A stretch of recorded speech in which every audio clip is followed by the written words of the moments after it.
안녕하십니까. 중앙아카데미에서 교회사를 강의하고 있는 장영훈 목사입니다. 지난 연말에 인사드리고 이제 3개월 만에 다시 돌아왔습니다. 2025년 1학기 중앙아카데미 이제 교회사 강의 개강을 하게 되었습니다. 본래는 지난주에 써야 되는데요. 지난주에 시간이 여의치 않아서 찾아뵙지 못했습니다. 제가 목요일에 오전과 저녁에 제자훈련반을 이렇게 인도하게 되었습니다. 그러다 보니 사실상 목요일 날 이 중앙아카데미 강의를 진행하는 게 현실적으로 어려워요. 그래서 할까 말까 사실 고민을 많이 했습니다. 오늘도 이걸 해야 되나 말아야 되나 좀 고민하다가 그래도 해야겠다 싶어서 이제 강의를 올리게 되었는데요. 아마도 올해도 중간중간 휴강하게 될 수도 있을 것 같아요. 그런데 그래도 제가 이 강의를 하게 된 이유는 우리가 작년에 종교개혁사를 다 마무리하지 못했어요. 그래서 이걸 또 올해 안 하면 1년 후에나 가서 또 해야 되는데 그러기엔 너무 좀 이 공백이 길잖아요. 그래서 이번 2025년 1학기에는 작년에 마무리하지 못한 종교개혁사 뒷부분을 좀 끝내는 것으로만 진도를 나가려고 합니다. 그리고 이제 2학기에 가서는 또 근현대 교회사를 하도록 하겠습니다. 그래서 글쎄 앞으로 남은 할 수 있는 그 강의가 몇 주 안 될 것 같아요. 저희가 종교개혁사 뒷부분에 한 4주 정도, 5주 정도 그렇게 해서 마무리가 될 것 같습니다.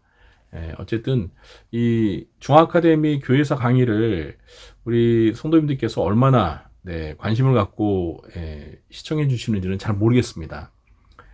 그렇지만 그래도 이 강의를 또 기다리시는 분들이 없지 않아 있을 것 같아서 그분들을 위해서 또 제가 강의를 해야겠다 또 그런 마음을 갖게 되었습니다.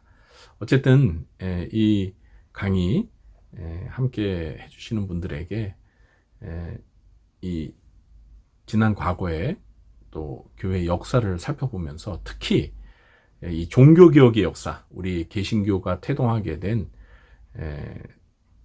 정말 중요한 역사를 살펴보면서 또 하나님의 일하심을 또 발견하게 되기를 바랍니다. 오늘 준비한 강의를 진행하도록 하겠습니다. 종교역사 10강 네덜란드의 종교개혁 강의하도록 하겠습니다. 지난해 9강을 했기 때문에 이어서 10강이 순서가 되었고요. 종교개혁자들을 중심으로 해서 종교개혁 역사를 다루다 이제 나라를 중심으로 종교개혁 역사를 다루면서 9강에서 프랑스의 종교개혁을 다뤘습니다. 이번 학기에는 이제 네덜란드의 종교개혁을 다루도록 하겠는데 역시 저희가 이 종교개혁사의 교과서로 사용하는 것은 이호 박사님의 세계 교회사고요. 이 내용을 이제 올해 이번 학기서부터는 내용을 좀 제가 요약을 했습니다. 그러니까 요약을 하지 않고 거의 뭐 내용을 가져다가 인용을 하다 보니 분량이 많아져서 내용을 좀 줄이기 위해서 요약을 했습니다. 오늘 네덜란드에 대해서 살펴보려고 하는데 네덜란드 하면 떠오르는 게 뭐가 있나요? 뭐 히딩크 감독, 그리고 뭐 풍차, 그리고 뭐 댐도 생각나네요. 왜냐하면 네덜란드가요. 이 해수면보다 좀 낮은 나라입니다. 그래서 바다의 바닷물을 막아서 이렇게 땅을 개간한 그런 나라이기 때문에 댐이 생각나기도 합니다. 어쨌든 간에 이 네덜란드가 어디에 위치해 있는지 제가 지도를 준비해 봤는데 이게 파일을 옮기면서 이 지도가 화질이 확 떨어져서 글자가 잘 보이지 않습니다. 여기 네덜란드고요. 여기가 북해입니다. 북해. 바다. 그리고 여기가 독일이에요. 독일. 그러니까 네덜란드가 독일 왼쪽에 있고요. 여기가 벨기에입니다. 벨기에. 네. 네덜란드는 베네룩스 3국, 그러니까 벨기에, 네덜란드, 룩셈부르크 요렇게 베네룩스 3국 중에 한 나라고, 네덜란드는 아주 그 국토가 작습니다. 그래서 우리 대한민국보다 작습니다. 한 절반 정도 됩니다. 베네룩스 3국이 다 합치면 우리나라만한가요? 나라의 크기는 작은데 우리나라보다는 잘 사는 나라예요. 복지도 잘 되어 있고요. 뭐 이 정도로 네덜란드에 대해서 기본적인. 그리고 이제 네덜란드는 지금 왕이 다스리는 그런 국가이고, 내각제를, 정치적인 그 체계가 내각제예요. 그래서 상원 하원으로 이렇게 나눠져 있고 총리가 나라를 이끌어가고 있습니다. 강의 한 번 보면서 강의하도록 하겠습니다. 요거 글자 쓴 거 좀 지워볼까요? 이렇게. 자, 프랑스 종교개혁이 결국 정치 역량에서 가톨릭 세력에 밀려 끝내 성공을 이루지 못하고 쇠락했다면 네덜란드의 종교개혁은 정치적 환경과 잘 연대하여 개혁을 달성했다. 그러니까 프랑스 종교개혁은 이 가톨릭 세력의 그 반대에 의해서 성공을 하지 못했다면 네덜란드는 이 종교개혁을 달성했다는 겁니다. 성공적으로. 네덜란드의 이 종교개혁은 루터파의 영향으로 시작했다가 마무리는 칼빈주의 개혁파로 마무리가 되었습니다. 그리고 국가 독립을 통해서 스콜랜드와 함께 유럽에서 칼빈주의를 따르는 강력한 개신교 국가가 되었습니다. 먼저 개혁의 여정, 그 과정을 좀 살펴보도록 하겠습니다. 종교개혁 당시 네덜란드는 17개의 주로 구성된 연방 국가였습니다. 신성 로마 제국 황제인 카를 5세의 지배 아래 있었고요. 이때까지만 해도 가톨릭 전통이 강한 나라였습니다. 그러나 경제적으로는 제조업과 해상무역이 발달해 있었고, 또 사회 전반에 이미 경건주의와 개혁적 사상이 싹트고 있었습니다. 그러다 14세기 말 공동생활 형제단이 등장했고, 이 운동에서 토마스 캠피스, 베셀 간스포르트, 에라스무스를 배출하며 경건생활, 그리고 성경중심, 그리고 이신칭의 사상이 이미 이 네덜란드 안에 확산되어 있었어요. 그러니까 종교개혁의 준비가 어느 정도 되어 있었던 것이죠. 1517년 루터의 종교개혁 사상이 이제 네덜란드에 본격적으로 유입이 되면서 안트베르펜, 루방, 겐트 등지에서 큰 반향을 일으켰고요. 그러다 보니 가톨릭 교회가 이 루터파를 탄압하게 됩니다. 1523년 브뤼셀에서 어거스틴 수도사 핸드릭 부스와 요한 반 에센이 이단으로 처형되었고요. 1525년에 독일 농민 혁명 이후에는 제세례파 운동이 네덜란드에 확산되고, 또 1535년에는 민스터 천년왕국 운동이 실패한 뒤에는 메노 시몬스에 의해서 온건한 제세례파인 메노나이트가 형성되었습니다. 넘어가겠습니다. 그리고 1540년대 이후 칼빈의 영향을 받은 이 제네바 전도자들이 네덜란드로 파견이 되어서 이제 네덜란드의 종교개혁을 이끌게 됩니다. 특히 종교개혁을 완성했던 이 칼빈이 스트라스부르크에서 많은 네덜란드 출신 개혁자들과 교류를 하면서 이 네덜란드 종교개혁을 많이 후원하게 되었습니다. 그리고 이 칼빈의 아내가 이델레트가 네덜란드 남부 출신의 사람이었습니다. 그러다 보니 아무래도 남편인 칼빈이 네덜란드에 대해서 좀 더 관심을 갖게 되었죠. 그리고 이 칼빈은 1544년에 피에르 브룰리를 네덜란드로 파송하면서 네덜란드의 종교개혁을 적극적으로 지원했고요. 그래서 1550년대부터는 칼빈주의가 이 네덜란드의 종교개혁을 주도권을 잡게 됩니다. 그래서 이 카를 5세가 칼빈과 또 찌빙글리와 같은 이 종교개혁자들의 책을 인쇄하거나 보급하는 자를 화형에 처하는 칙령까지 내리게 됩니다. 예. 이 말은 그만큼 이제 네덜란드 안에 이 칼빈주의의 그런 종교 개혁의 운동이 점점 확산되고 있다는 것을 반증하는 거죠. 그러니까 그렇게 탄압을 하게 되는 거였고요.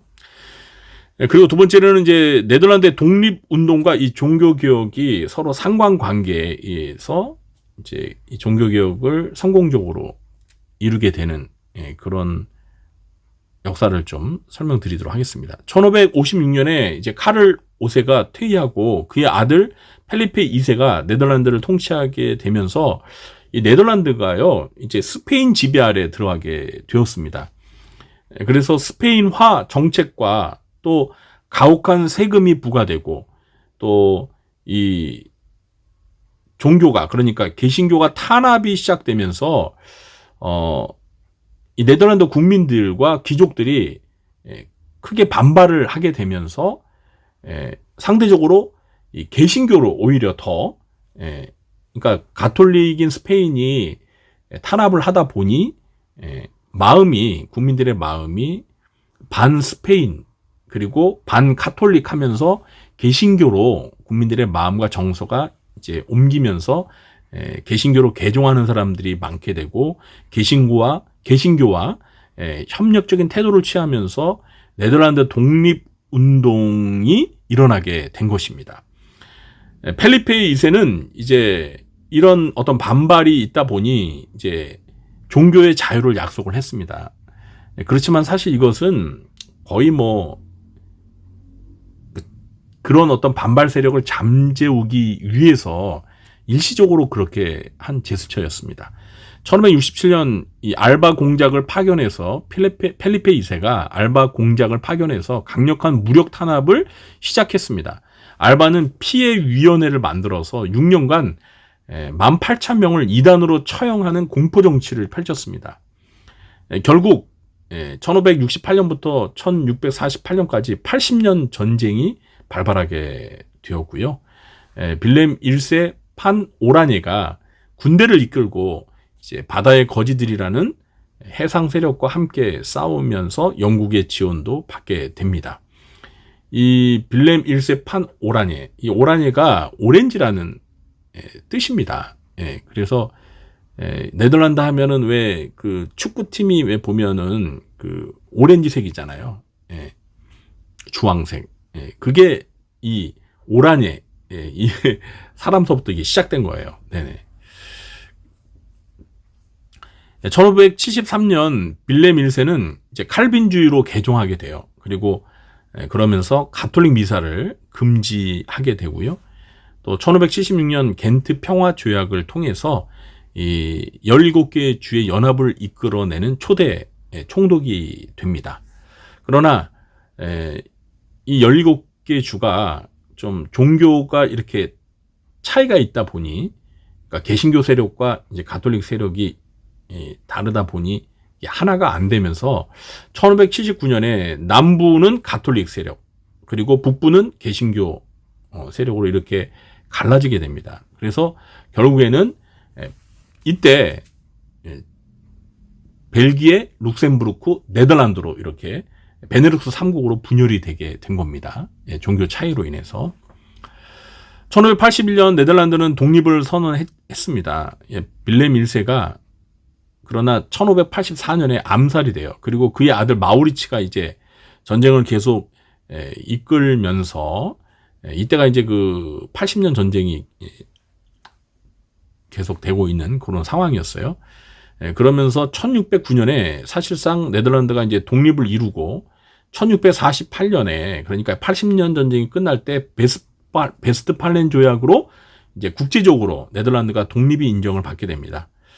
그러면서 이 17세기 중반 이때 네덜란드가 이제 해군력을 키우면서 동인도 회사를 설립하고 이제 네덜란드의 전성기를 맞이하게 됩니다. 그러면서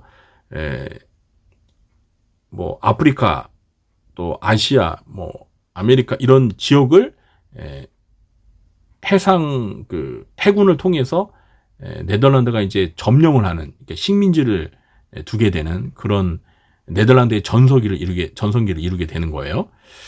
칼빈주의자들은 1561년 귀도드 브레의 벨직 신앙 고백서를 통해 신학의 기초를 세웠고 1571년 엠덴 총회를 통해 이를 교단 신조로 채택하게 됩니다. 또한 하이델베르크 요리 문답서와 제네바 요리 문답서도 채택되어 교회 교육에 활용하게 됩니다.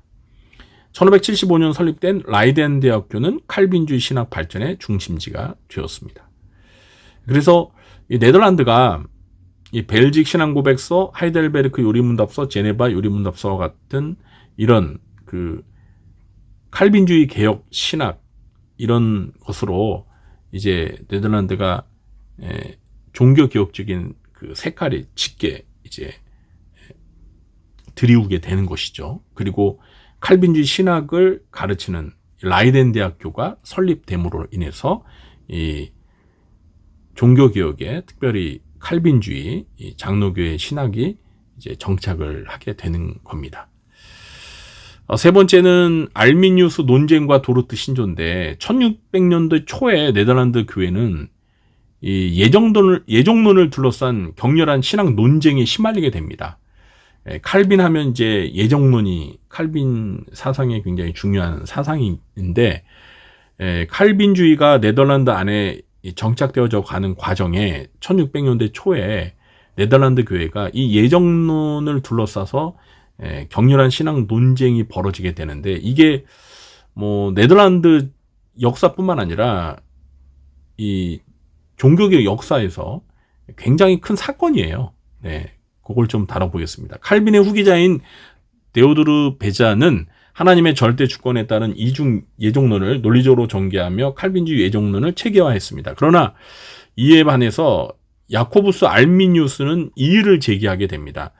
그는 네덜란드 개혁파 가정 출신으로 라이덴 대학교와 제네바에서 수학을 했고 베자에게서 신학을 배운 사람이에요. 그러니까 이 알미니우스라는 이 네덜란드의 신학자, 여기 오른쪽에 있는 이게 알미니우스의 그림이죠, 그림. 알미니우스를 그린 건데 역시 파일로 변환하면서 그림이 화질이 확 떨어졌습니다. 그래서 아마 여러분들이 알미니우스의 모습을 제대로 흐리게 보셔서 좀 안타깝습니다. 네. 이거 화질 어떻게 안 떨어지게 할 수 없을까요? 네. 어쨌든 간에 이 알미니우스도 원래는 그 칼빈주의자였어요. 네. 칼빈의 사상을 배운 신학자였는데 이제 알미니우스가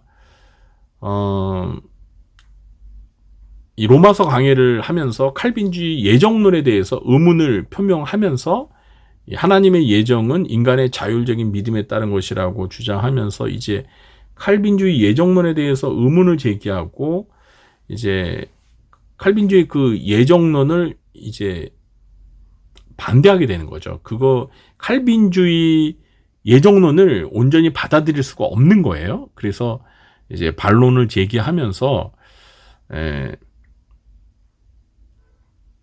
그런 움직임이 네덜란드 안에서 있었던 겁니다. 그런데 이 알미니우스는 1609년에 사망을 하게 돼요. 그리고 그의 제자들이 있을 거 아니에요. 그의 사상을 지지하는 사람들이 모여서 학론이라는 문서를 이제 1610년에 발표하게 됩니다. 이게 이제 그 알미니우스의 사상을 이어받은 체계적인 문서예요. 그러면서 이 학론에서 5가지 주장을 펼치게 되는데 이것을 이제 학론파의 5대 강령이라고 합니다. 알미니안주의의 5대 강령이라고 하는데 그 5가지 핵심적인 내용이 무엇이냐면 첫 번째, 하나님은 개개인을 선택한 것이 아니라 그를 믿고 순종할 자들을 단체로 선택하셨다. 그리고 두 번째는 그리스도는 만인을 위해 죽으셨다. 그러니까 모든 인류를 위해서 죽으셨다. 그리고 세 번째, 믿음은 하나님의 선물이다. 네 번째는 그러나 인간은 자기 자유의지에 따라서 그 믿음을 거절할 수도 있다라고 이렇게 주장하고 마지막에 성도의 견인 교리는 모호하다. 불확실하다. 그러니까 이게 뭐냐면 성도의 견이라는 거는요. 하나님이 선택한 자가 그 믿음을 끝까지 인내하며 유지한다는 거거든요. 그런데 성도의 견인에 대한 교리가 모호하다는 얘기는 그 성도의 견인이, 그러니까 하나님이 선택한 자가 믿음을 끝까지 유지하지 못하고 그걸 상실할 수 있다. 그러니까 이거 더 나아가서 구원이 상실될 수 있다라는 주장이에요. 이걸 이제 그 알미니주의자들이 이런 주장을 한 것입니다. 근데 이게 사실 칼빈주의의 예정론과 다른 입장이거든요. 칼빈주의 그 신학사상과 결이 다른 겁니다. 네, 그래서 이 주장에 칼빈파들이 강력히 반발을 하면서 1618년에 총독 마우리치의 주도하에 도르트 총회가 열리게 됩니다. 이 총회는 1611년 11월부터 1619년 5월까지 모두 154회에 걸쳐 열렸습니다.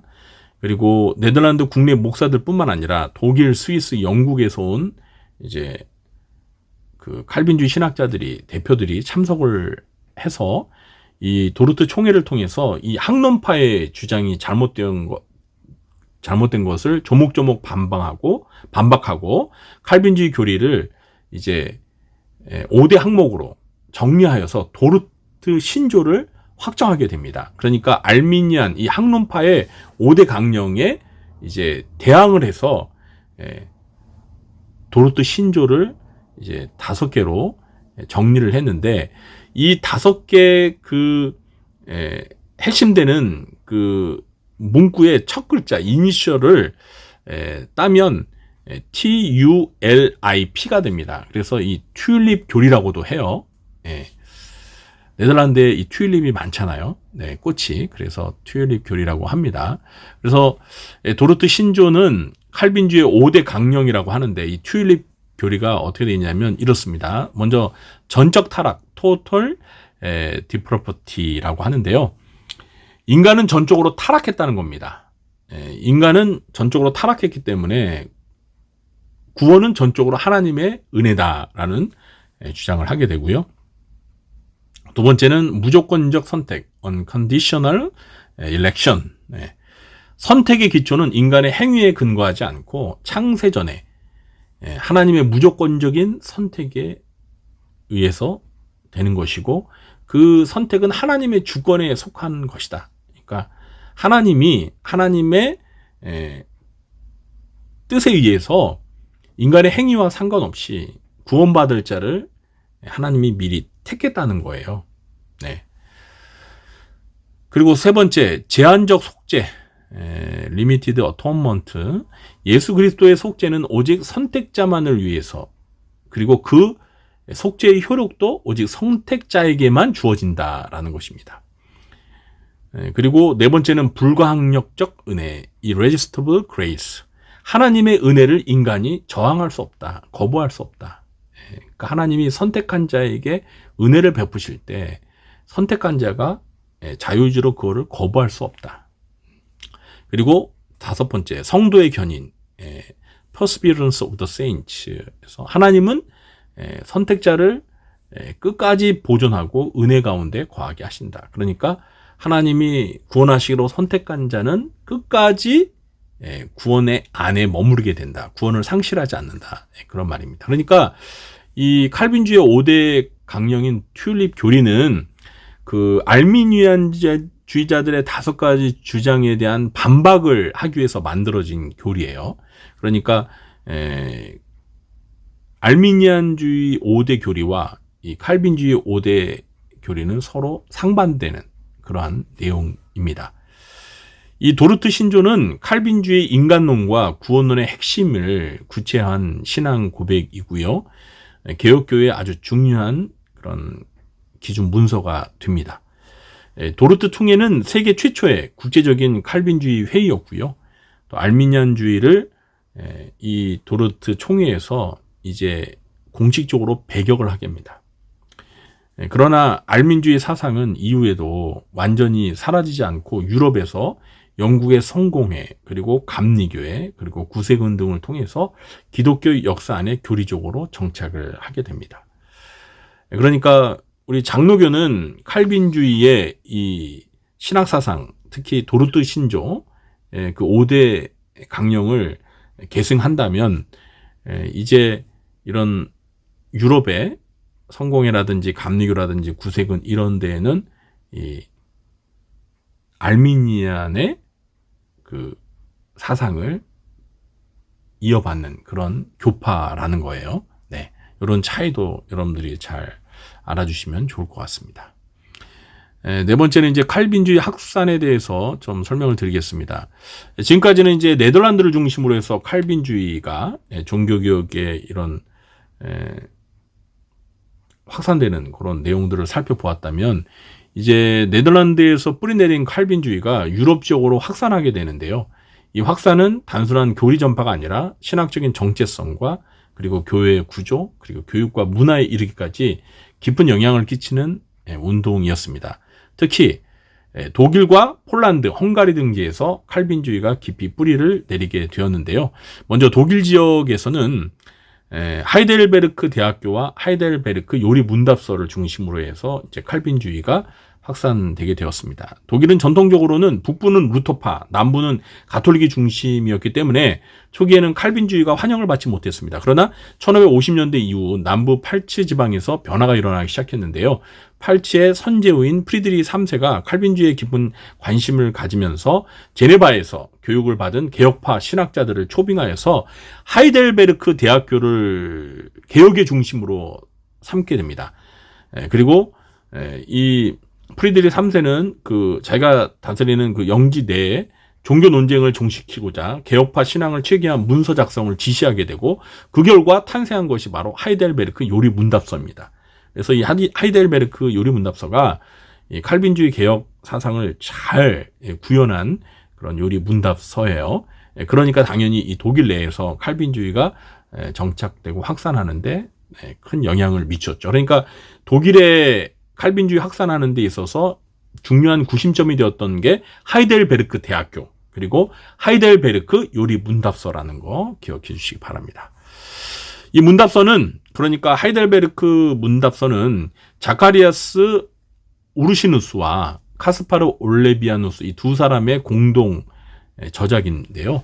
칼빈주의적인 교리를 따뜻하고 목회적인 문체로 담아낸 점에서 높이 평가받고 있습니다. 이후 이 문서는 독일 개혁 교회의 신앙 표준 문서로 채택이 되고, 독일뿐만 아니라 네덜란드, 헝가리, 체코, 폴란드 등지에서도 널리 사용되었습니다. 특히 하이델베르크 요리 문답서는 벨직 신앙 고백서와 함께 유럽 대륙 개혁교회의 양대 신앙 표준으로 자리매김합니다. 우리 한국 장로교는 주로 이제 웨스트민스터 신앙 고백서나 웨스트민스터 대소료의 문답이 좀 중심이 돼서 표준 문서로 자리 잡으면서, 우리 한국교회 장로교에서는 그 웨스트민스터 신앙 고백서나 이제 소유리 문답 이런 것들을 많이 보게 되는데, 사실 유럽에서는 물론 웨스트민스터 신앙 고백서나 또 대소요 교리 문답서도 중요하게 인정받고 있지만, 하이델베르크 요리 문답서나 벨직 신앙 고백서가 이제 굉장히 그 영향력이 있었어요. 더 먼저 만들어지고. 그래서 우리가 최근에는 우리 한국 교회 장로교 안에서도 이 하이델베르크 요리 문답서나 벨직 신앙 고백서에 관련된 저술들이 나오고 소개가 되고 그런 상황입니다. 굉장히 바람직한 겁니다. 그래서 기회가 되면 뭐 제가 우리 교회에서는 웨스트민스터 신앙 고백서나 또 대소요리 문답에 대해서 강의를 했는데, 당장은 아니어도 하이델베르크 요리 문답서나 벨직 신앙 고백서도 접할 기회가 아마 있을 겁니다. 네. 우리가 이런 그 장로교 칼빈주의의 그 교리적인 기틀이 되는 중요한 문서들을 많이 접해야 우리가 장로교 그 개혁 사상을 우리가 잘 또 이해하고 받아들일 수 있게 되는 겁니다. 두 번째는 폴란드의 종교개혁을 살펴보겠습니다. 이 폴란드는 얀 라스키가 종교개혁을 주도했습니다. 그는 처음에는 가톨릭 사제로 시작했지만 루터파를 거쳐 결국 개혁파 신앙으로 개종하게 되고요. 1550년 이 얀 라스키는 영국으로 건너가 에드워드 6세 치하에서 개혁 운동에 동참하였는데, 메리 1세의 그 가톨릭 탄압을 피해서 폴란드로 귀국한 후에는 이제 본격적인 칼빈주의적 개혁 운동을 주도하게 됩니다. 그래서 폴란드의 왕 지그문트 2세와 귀족 민족들은 그의 개혁 사상을 적극 지지했고 또 1565년경 폴란드의 칼빈주의가 절정기를 맞이하게 됩니다. 이후에 정치적 상황과 가톨릭의 반격으로 인해 쇠퇴하기는 했지만 폴란드 개혁 운동은 당시 동유럽 지역의 개신교 확산에 크게 기여하게 됩니다. 그다음 마지막으로 이제 헝가리의 칼빈주의 확산에 대해 살펴보겠습니다. 헝가리에서도 1550년대 이후 칼빈주의가 강하게 전파되었습니다. 특히 마티아스 비로라는 지도자의 헌신적인 노력으로 헝가리 동부의 데브레센이라는 도시는 헝가리의 제네바라고 불릴 정도로 칼빈주의 중심지로 성장하게 됩니다. 당시 이 데브레센에는 약 200만에서 300만 명에 달하는 개혁파 교인들이 있었다고 합니다. 네, 엄청나게 많은 겁니다. 이 사람들은 교회 건축, 신학교 설립, 교리 교육을 체계적으로 시행하면서 칼빈주의 신앙과 실천을 사회 전반에 뿌리내리게 되었습니다. 이처럼 네덜란드를 중심으로 확산된 칼빈주의가 유럽 전역에 걸쳐서 이제 신앙 고백과 요리 문답서, 또 교육 기관과 교회 조직을 통해서 뚜렷한 영향을 남기게 되었고요. 각국의 종교개혁 운동에 지속적이고 체계적인 신학적 기초를 제공하게 되었습니다. 이렇게 그 유럽의 칼빈주의가 확산되는 데 있어서 네덜란드가 구심점 역할을 했다는 거예요. 네, 네덜란드를 중심으로 해서 아까 말씀드린 독일, 폴란드, 헝가리까지 이렇게 확산되는 그런 역사에 대해서 간단히 살펴보았습니다. 네, 오늘 2015년 1학기 첫 개강일인데, 네, 뭐 저도 막 강의를 빨리빨리 하다 보니 충분한 설명이 얼마나 되는지 모르겠습니다. 네. 어쨌든 우리가 이 시간을 통해서 흐름을 잡는 게 중요한 거예요. 네, 일단 몰랐던 역사를 이렇게 흐름이라도 수박 겉핥기식이나마 이렇게 살펴보는 게 중요하고, 그리고 또 기회가 되면 좀 더 깊이 있게 우리가 더 다뤄보는 그런 발판을 마련하는 그런 기회가 되었으면 좋겠습니다.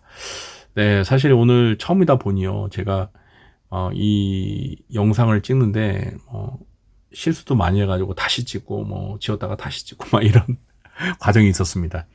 이제 올라가는 영상은 거기에서 이제 좀 그나마 나은 걸 편집해서 올리게 될 겁니다. 네, 오늘 강의 들어주셔서 감사하고요. 또 제가 다음 주에 찾아뵙도록 하겠습니다. 오늘 아마 이 영상이 조금 늦게 올라갈 수도 있는데 시청해주신 여러분 감사하고 편안한 밤 되시기 바랍니다. 감사합니다.